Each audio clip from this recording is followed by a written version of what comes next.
Shalom saudara-saudara semua, puji syukur karena kita bersama-sama untuk mendengar firman Tuhan pada waktu ini. Saudara-saudara yang terkasih dalam Yesus Kristus, marilah kita mengambil sedikit waktu untuk berdoa, untuk merenungkan firman Tuhan. Karena inilah yang diminta oleh Tuhan dalam diri kita, yaitu kita mengambil masa untuk berdoa kepadanya dan kita mendengar mempelajari firman-Nya. Judul renungan kita pada hari ini adalah memberi pertolongan.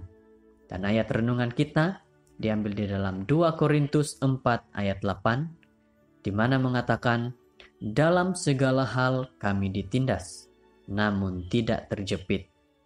Kami habis akal, namun tidak putus asa." Jika kita mahu memberi bantuan kepada orang lain, lakukanlah dengan sebaik-baiknya. Tetapi, perkara ini pasti akan berlaku tanpa kita sadari bahwa apabila kita baik kepada orang, menolong kepada yang susah, pasti ada saja yang tidak baik berlaku kepada diri kita. Jadi saudara-saudara, berhati-hatilah saat memberi pertolongan. Ada seorang lelaki yang mendapat musibah karena menolong orang lain. Dulu, ia dibesarkan di kawasan kampung. Karena itu, ia sering menolong pemandu motor yang sedang rusak. Namun, suatu kali, saat ia mencoba menolong seorang pemandu di kota besar, ia malah ditembak, dirompak, dan dibiarkan tergeletak sekarat di jalanan. Akan tetapi, kisah ini berakhir dengan bahagia. Lelaki itu sembuh dari luka-lukanya dan berkata bahwa melalui peristiwa itu, ia justru semakin percaya kepada Allah. Ia pun tetap meyakini bahwa menolong orang lain adalah perbuatan yang benar.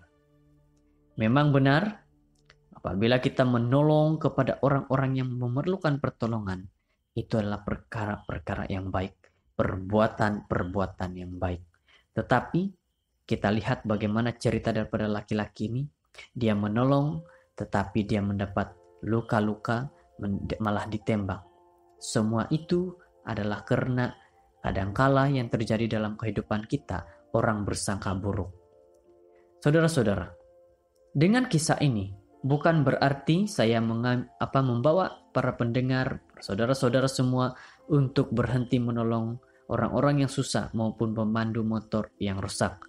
Saya tidak mengajar pada saudara-saudara untuk jangan menolong, tetapi adalah bijaksana untuk selalu berhati-hati.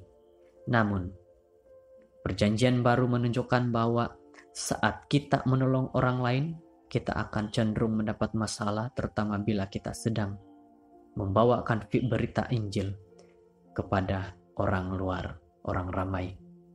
Cepat atau lambat, kita akan mengalami penolakan. Betapapun demikian, hal ini pasti berakhir dengan berbahagia. Sebagai contoh, Rasul Paulus juga sering disiksa, dipukul, dibenci, dilecehkan.